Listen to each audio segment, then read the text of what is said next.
Hello everyone, welcome back and thank you so much for joining me. Lasi uba sa fa Mzansi molaetjare batho ba rwele o mollo mongwe o tshwanetse gore a itlhokomele ka ge ile gore batho ba bantši vele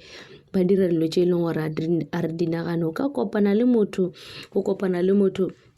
kganti yena o rometše ke ntho e leng gore o tla ba e berekiša go na le batho ba berekišang bafana mo e leng gore bafana bao ba bona ba tlo no re ge ba ntše ba dutše bafana mmotša re tsamaya o ye plekeng e so o tlo kopana le lekgarebe le so ge a fihla and then a spenda tšhelete e leng gore wena o tla bo e nyaka bo ma 100,000 e nngwe le engwe e leng gore o tla bo wena o nyaka gore a e spende le wena gomme ge a fetša o sepela le wena ene le wena o tlo attracta ke yena motho o ka ge e le gore e tla be le yona ntho a e rweleng ka yona e dirang gore o kgone gore o ye go yena ge fetša mo o sepela le yena yona ntho e la ka semoya ba re ya tla mo go wena ya tla ya robala le wena e fetša e tšea maatla a gago e tšea mahlatse a gago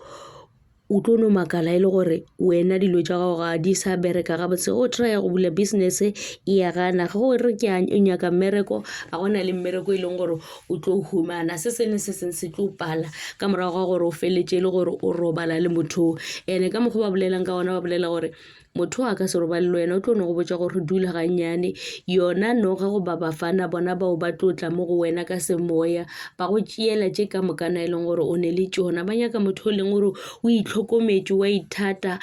ga a na le dilo tše e leng gore o a senya ba tloge ba bona gore wena mahlatse a gago a sale gabotse a gone le mo e leng gore o sentše gona so